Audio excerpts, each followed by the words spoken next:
Bonjour à toutes et à tous et bienvenue pour encore une nouvelle vidéo de...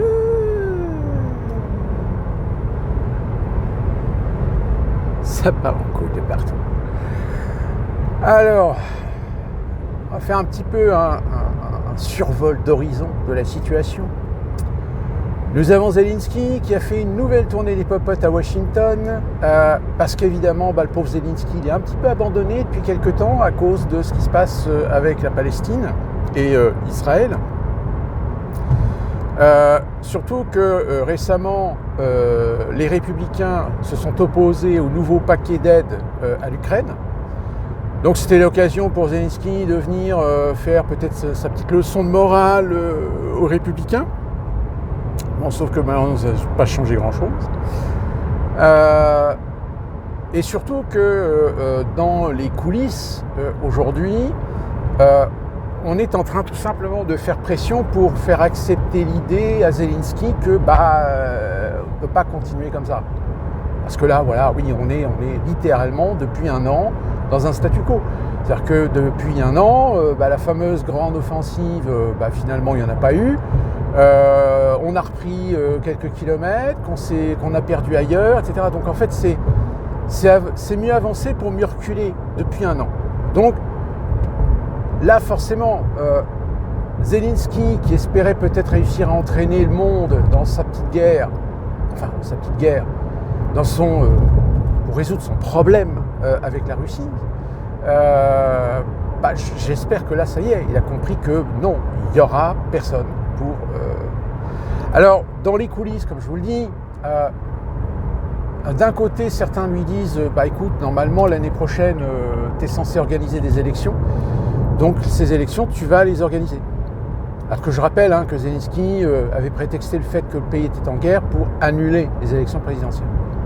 Mais là, on est en train de lui dire non, Coco, tu vas les faire quand même.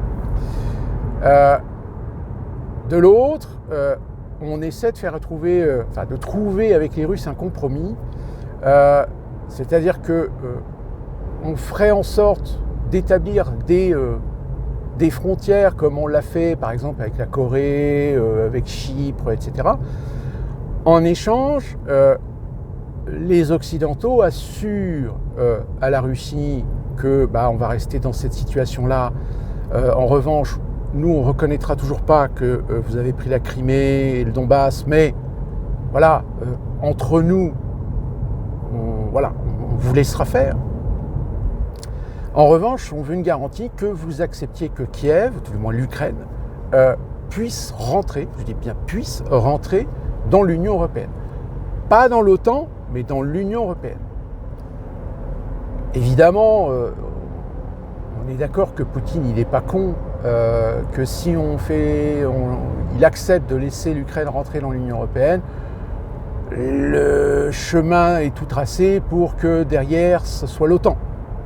Donc là-dessus, je pense que ce que sont en train de faire les Occidentaux va de toute façon finir à la poubelle.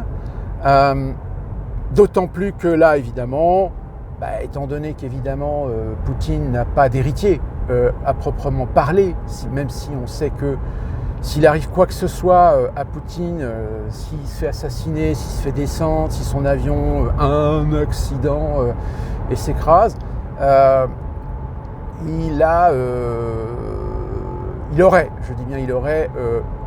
fait une délégation de pouvoir à son ministre de la Défense, dont le nom m'échappe, c'est Nouchkine, Ouchi, je ne sais plus, qui est encore plus radical que lui. Donc c'est pour ça que les Occidentaux ont tout intérêt à ce qu'il n'arrive rien à Poutine. Mais comme il n'a pas d'héritier, c'est-à-dire quelqu'un de confiance qui risque pas de vendre son âme à l'Occident et finalement finir par vendre la Russie par petits bouts, il se présente pour l'élection présidentielle, pour un nouveau mandat l'année prochaine, pour les élections présidentielles de Russie. C'est vrai que 2024, ça va être quand même assez costaud, entre les présidentielles américaines, les présidentielles russes, les présidentielles ukrainiennes, plus les européennes. Ça va être une année chargée en échéance électorale, avec quand même au bout je dirais, des résultats qui pourraient en surprendre plus d'un. Aux États-Unis, nous venons aujourd'hui de voir, ou hier je crois, Hunter Biden, qui a fait une petite conférence de presse devant le Capitole pour absoudre complètement son père de toute participation, collusion, complicité ou prise de bénéfices dans les affaires pour lesquelles il va devoir s'expliquer devant la justice californienne. Une façon pour lui d'essayer de laver l'honneur de son père, qui, je le rappelle, est candidat à sa propre succession pour les élections 2024. Même président Biden, qui, je vous l'ai dit dans la précédente vidéo, a osé dire à Israël que s'il continue comme ça, il risquerait de perdre beaucoup de soutien à l'échelle internationale.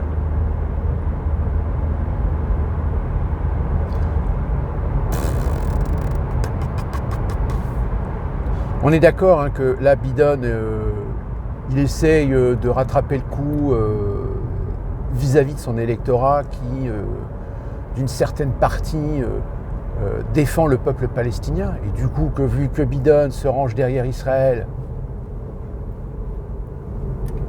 c'est là d'ailleurs ce qui est assez paradoxal, c'est que tous les gens qu'on voit aujourd'hui aux États-Unis, surtout dans les grandes villes, hein, que ce soit New York, Washington, alors il y en a peut-être un petit peu, je crois, à Los Angeles ou à San Francisco, mais c'est essentiellement Washington. Washington, New York, un peu Boston, Philadelphie, où ça manifeste, oui, pour le peuple palestinien. Ce qui est quand même paradoxal, mais je vous dirais très sincèrement dans la culture américaine, ce qui est paradoxal, ça fait partie de la culture, c'est que la majorité des gens qui manifestent sont certainement des gens qui ont voté Biden, qui sont plus ou moins progressistes, qui votent démocrate par tradition, et qui sont aujourd'hui en manifestation contre le président qui soutient rubis sur l'ongle Israël, et qui vont certainement voter Biden l'année prochaine si jamais Trump est en face. Je dis bien si jamais Trump est en face, parce que rien n'est encore acquis. On est au mois de décembre, certes, il reste 11 mois avant l'élection à proprement parler, donc il peut se passer pas mal de choses. Même si, en effet, beaucoup de sondages aux États-Unis démontrent que Donald Trump a une large avance, même si demain les Américains étaient amenés à voter, Donald Trump l'emporterait largement. Mais encore une fois, les sondages, vous savez comment ça fonctionne, ça dépend du panel, ça dépend de l'échantillon, quel échantillon a été choisi, est-ce qu'il a été plutôt majoritairement choisi dans des endroits plutôt conservateurs que progressistes. Alors évidemment, le résultat, si vous faites l'inverse, le résultat va être complètement inversé, ça va être Biden qui sera devant Donald Trump. Donc vous voyez, bon, les sondages, mais la force du nombre de sondages qui sont faits, et comme je vous l'avais déjà expliqué dans une précédente vidéo, même les partis font des sondages privés, c'est-à-dire qu'ils font leurs propres sondages, qui ne sont pas des sondages publiés. Force est de constater que chez les démocrates, ils ont effectué récemment une enquête et ils se sont rendus compte que oui, si demain l'élection présidentielle américaine devait avoir lieu, Biden est littéralement balayé par Donald Trump. Donc vous comprenez que c'est un peu panique à bord. Donc dans cette panique à bord, il faut absolument déjà résoudre le problème et lever toute suspicion sur des liens de cause à effet entre Biden et son fils. Donc voilà, aux États-Unis, évidemment, les partisans conservateurs, etc., s'en donnent à cœur joie. Du côté européen, j'ai envie de dire c'est autant de bordel. Hein. Là, on a alors la dernière idée de Macron lors de sa visite sur le chantier de Notre-Dame. On va pour incrémenter le XXIe siècle dans cet édifice, installer quelques vitraux contemporains. Oui, sauf que là, non. Alors déjà, il y a le comité consultatif sur le chantier de Notre-Dame qui aurait bien aimé être consulté. Apparemment, il n'était pas au courant. Donc encore une fois de plus, Macron qui lance un truc. La défaite cuisante de Darmanin avec son projet de loi, je rappelle, attention, c'est une motion de censure qui a été votée à la fois évidemment par les partis d'opposition, mais aussi par une partie des Républicains.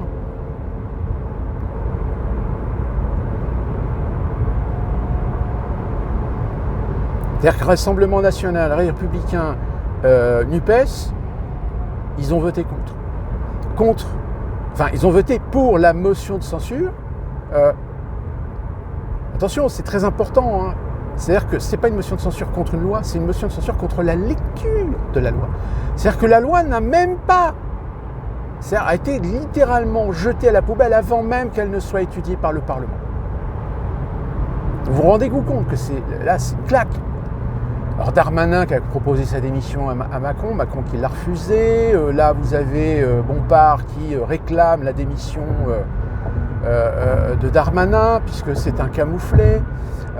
Borne est complètement coincé parce qu'ils avaient promis de ne pas utiliser un 49.3 pour cette loi. Donc là, du coup, ils l'ont dans le cul, bien profond. On a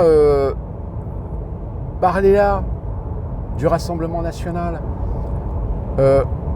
qui commence à laisser des doutes au sein de ses partisans sur ses positionnements. Je rappelle quand même que le Rassemblement National, les 2/3 de son électorat est plutôt un électorat pro-Frexit. Or là, le Rassemblement National renforce sa position pour dire non, on ne sortira pas de l'Union Européenne, au contraire. Je me demande si Bardella il se rend compte qu'il est en train de s'aborder le Rassemblement National. Alors Marine Le Pen, qui est toute discrète, je ne sais pas. On a l'impression que Marine Le Pen, elle s'est mise dans une tranchée et elle attend que tous les obus, les salves, etc. se calment. Et que finalement, elle a laissé Bardella prendre la tête du parti Rassemblement National pour essuyer en fait les plâtres. C'est-à-dire en fait l'envoyer avec des idées, avec des concepts, etc. En pensant peut-être que elle va voir qu'est-ce que ça donne auprès de l'opinion, etc. Donc ça va être intéressant de voir un petit peu la crédibilité de ce parti d'extrême droite, convaincu par certains nombres de Français, alors que, moi je vous le dis, depuis le début, le Rassemblement National, c'est un parti d'apparat, au même titre que Reconquête est un parti d'apparat. Ce sont des partis adoubés par le système. Contrairement à d'autres gens qui ont essayé de créer des partis ou qui ont des partis politiques qui, eux, sont totalement invisibles. Je pense à Asselineau, par exemple.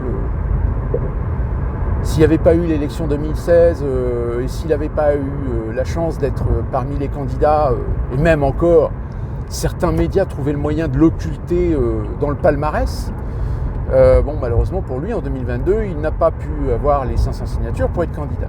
Donc ça veut dire que quelque part, malgré ce qu'on peut penser d'Asselineau, il y a bien quand même dans le système une volonté de le mettre un petit peu à l'écart, de l'écarter. Là, il a l'intention de présenter des listes pour les européennes. Est-ce que c'est un moyen pour lui d'essayer d'utiliser une échéance électorale pour voir si l'impact est amélioré ou si au contraire il est toujours autant invisible, parce que j'ai envie de dire, quand on est un pro-Frexit et qu'on pose des listes aux élections parlementaires, aux législatives, aux européennes, je sais pas, quand tu es anti-Europe, tu ne te proposes pas pour avoir des listes ou avoir des sièges. Ou alors c'est parce que Asselineau a l'ambition peut-être de rentrer dans la coalition d'opposition européenne pour mieux renforcer sa position sur le plan politique national. Aussi, hein, ça peut être la stratégie.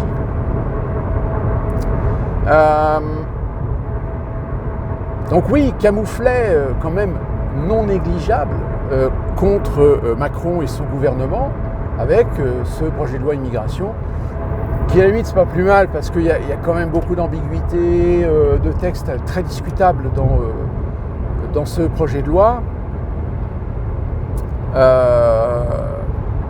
Mais bon, vu l'état de la situation sur le plan social, économique et surtout sécuritaire, là, on vient encore d'apprendre qu'un gamin s'est fait agresser,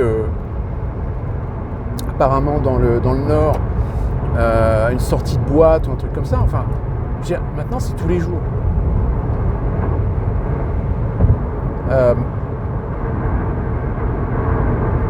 Ouais, ça commence à devenir vraiment le bordel chez vous. Hein. Et on a aussi la COP28. La COP28, hein, qui, je rappelle, a eu lieu à Dubaï, aux Émirats Arabes Unis. Alors la COP28, c'est marrant, hein, on a fait tout un pataquès, tout un fond, etc. Puis au bout d'une semaine... Alors oui, il y en a certains, oui... il y a des progrès, la France a contribué à faire des progrès, etc. Mais la France s'est offusquée. La France s'est offusquée parce que les pays de l'OPEP ont demandé des garanties pour les transitions énergétiques, en l'occurrence, demander, voire exiger à l'Occident des contreparties sur les éventuelles pertes et bénéfices qu'une transition énergétique et une réduction de l'usage des énergies fossiles pourrait entraîner. En gros, c'est un moyen pour dire, nous, on va continuer à faire du pétrole, par contre, vous... Ce qui serait bien, c'est que si vous voulez vraiment qu'on baisse la production de pétrole, nous, on veut que vous signiez un contrat comme quoi toute catastrophe naturelle qui pourrait éventuellement nuire à notre développement économique, à notre émergence dans l'économie mondiale, et ben c'est vous qui allez payer les pots cassés. Pardon ? Oui, si jamais il y a une catastrophe qui arrive dans un de nos pays qui serait liée éventuellement ou que vous estimez être liée au réchauffement climatique, si officiellement vous considérez que c'est dû au réchauffement climatique, c'est vous qui allez payer la facture. Pardon ? Pourquoi vous paierez la facture ? Parce que vous exigez de nous de réduire les productions d'énergie fossile. Alors vous savez très bien que nous, c'est notre pain. C'est avec ça qu'on gagne notre vie. C'est avec ça qu'on attire les milliardaires, etc., qu'on a des idées extravagantes, qu'on se fait la petite guéguerre à celui qui va avoir le building le plus haut, ou qu'on se lance des projets pharaoniques comme la fameuse liner saoudienne.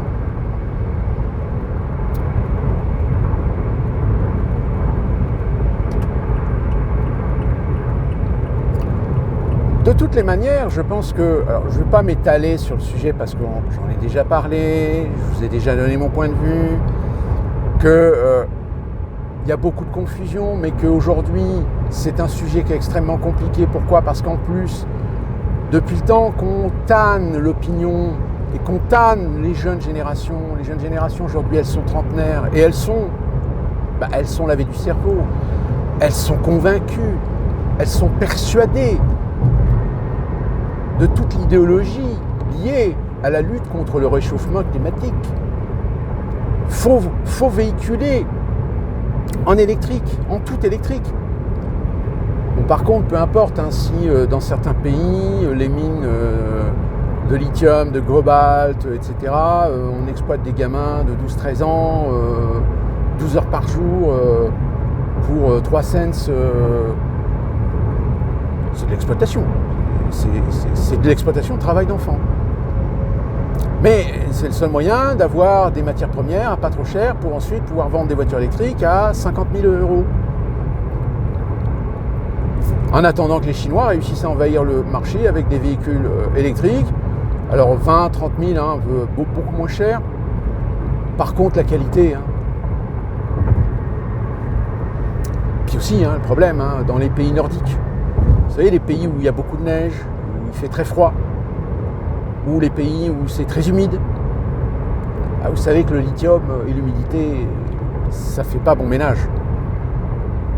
Puis en plus de ça, avec le froid, apparemment les autonomies des batteries perdent entre 15 et 20% d'autonomie dans des températures en dessous de zéro.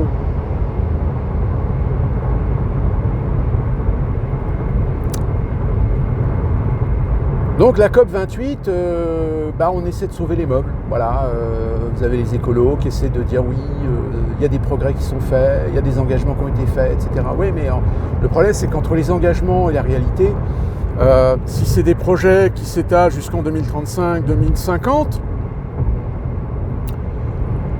regardez déjà ce qui s'est passé en l'espace de 10 ans. Regardez la situation qu'a amené le conflit russo-ukrainien sur le plan énergétique à l'échelle de l'Europe.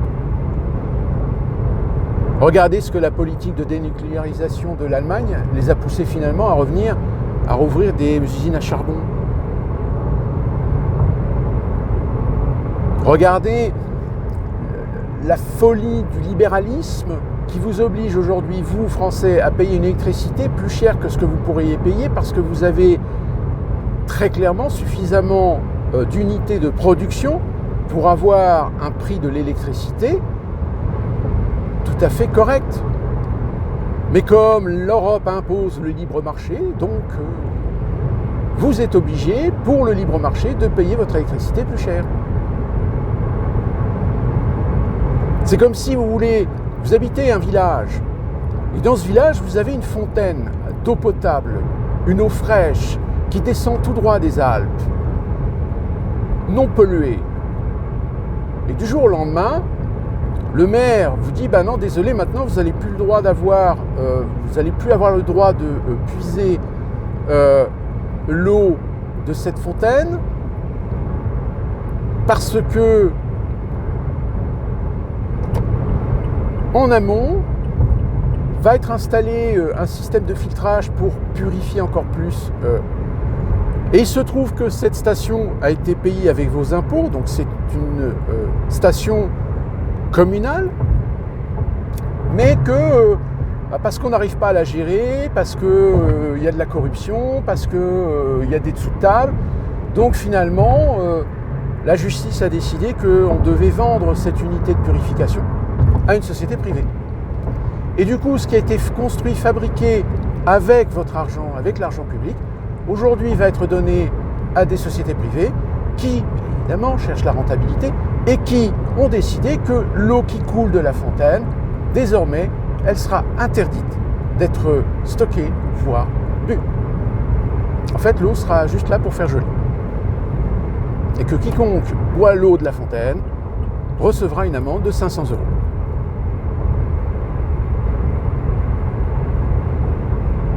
Ça vous dit quelque chose avec les barrages ? Ça vous dit quelque chose avec les autoroutes en France ?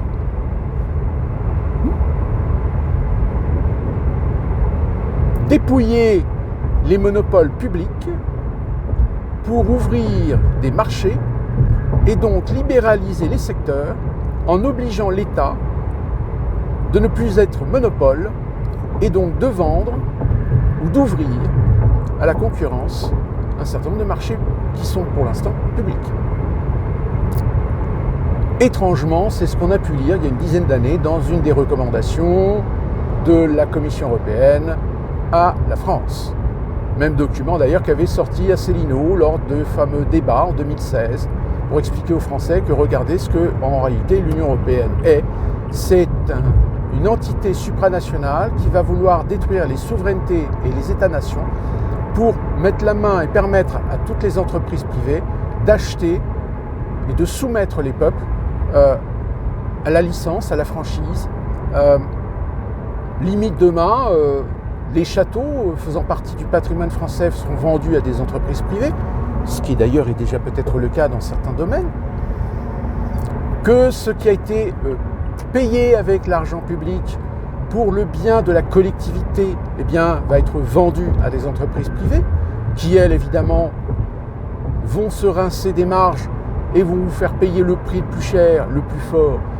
Exactement comme certains parkings de centre-ville qui ont été construits, fut une époque, dans les années 70-80, par les deniers publics et qui a été confié en gestion à des sociétés telles que Vinci, par exemple, et qui aujourd'hui, là où une place de parking, vous pourriez payer que 1 ou 2 euros de l'heure, et bien aujourd'hui, vous payez 5 euros, voire 10 euros de l'heure, le parking. Puisque vous ne payez pas le parking, vous payez la capacité de l'entreprise qui a la gestion de faire du bénéfice et de satisfaire, évidemment, les dividendes des actionnaires. Mais attention, c'est pas fini, hein, c'est ce qui va se passer avec la santé.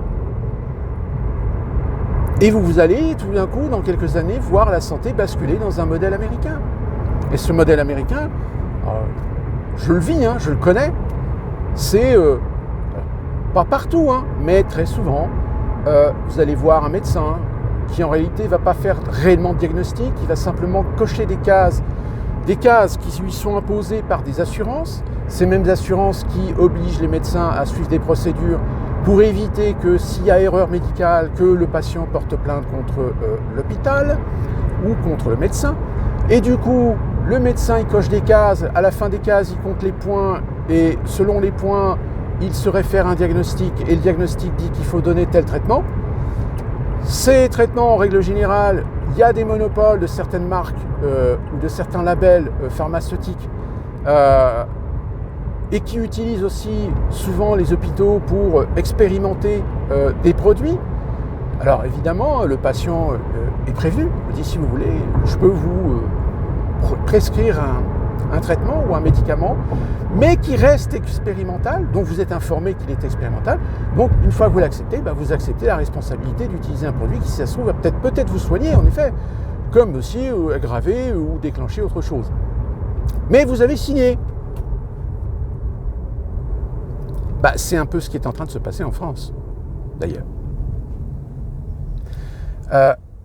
Le business des hôpitaux, c'est que justement, au lieu d'avoir des médecins compétents, avec de l'expérience, qui sont capables de caler un diagnostic et, selon le diagnostic qu'il a, vous orienter vers des analyses pour peaufiner et affiner et assurer peut-être le soupçon du mal que vous possédez, malheureusement aux États-Unis, il n'y a plus de médecins qui font ça. Comme je vous l'ai dit, les médecins ils cochent des cases, ils suivent des procédures et ils vous font faire des batteries d'examens dont même certains vous n'avez même pas besoin parce que c'est des examens qui ne correspondent absolument à rien de ce qui pourrait être votre mal, mais c'est la procédure. C'est la procédure imposée par les assurances aux hôpitaux privés, aux sociétés d'assurance privées. Donc du coup, là où à la limite vous pourriez vous en sortir à 400-500$ la consultation avec tous les traitements, les analyses, etc., ça vous coûte 10 fois plus cher. Alors si vous avez une bonne couverture, ça va. Mais si vous êtes un Américain moyen qui est obligé d'avoir 2 boulots, payer 10 ou 12$ de l'heure, que vous avez un loyer payé, que vous avez un crédit de voiture à payer, que vous avez une maison à payer, que vous avez les études des enfants à payer, que vous avez la bouffe à payer, vous comprenez que même si vous avez les moyens peut-être de vous payer une assurance santé, vous payez une assurance santé, mais avec les options minimum. C'est-à-dire avec des remboursements de soins, d'analyses et également pour les médicaments au ras des pâquerettes. Si bien par exemple, moi qui suis diabétique par exemple, pour mes traitements, heureusement j'ai une couverture, mais je suis obligé de faire très attention comment je consomme mes traitements, parce que si jamais je consomme trop mon traitement, il va y avoir un moment donné où l'assurance santé, non, désolé, vous avez dépassé votre quota, donc maintenant, on ne vous couvre pas. Oui, sauf que la boîte de peine d'une insuline de synthèse, elle coûte $800 pour 5 peines. sachant que pour un pen ça dure une semaine et demie. D'accord? Donc c'est-à-dire qu'en fait, il vous faut quasiment 2 boîtes pour un mois, donc ça vous coûte 1 600 $ par mois. Donc vous comprenez que si vous faites que 2 000 ou 2 100 $ de salaire par mois, 1 800 $ de pen, de stylo, d'injection d'insuline par mois, vous pouvez pas. Vous pouvez pas vous les payer, c'est pas possible. Et c'est ça malheureusement qui est en train d'arriver en France, avec les nouvelles réglementations, les nouvelles réformes, avec la réduction des remboursements. Vous n'êtes plus remboursé à 90% mais à 70% sur le dentaire, vous n'êtes plus remboursé à 80% mais à 60% sur l'optique, etc. Par contre, ce qui est étonnant, c'est qu'il y a encore des gens qui trouvent le moyen de se faire payer des séjours en spa, des séjours en... Comment on appelle ça déjà, en truc, vous savez, les endroits pour les soins, etc. Alors j'entends bien qu'il y a des gens qui ont peut-être besoin de ça, hein, mais il y a aussi des gens qui n'en ont pas forcément besoin, mais comme ils y ont le droit, mais le problème c'est que ça coûte du pognon à la Sécu. Enfin voilà, c'est... Ce que je viens de vous dire là, je l'ai déjà dit dans des vidéos. Donc soyez vigilants parce que là, ça commence franchement à devenir le bordel. On y reviendra parce que je pense que l'actualité va encore nous rattraper. Et d'ici là, quand on se retrouve pour une prochaine vidéo, portez-vous bien.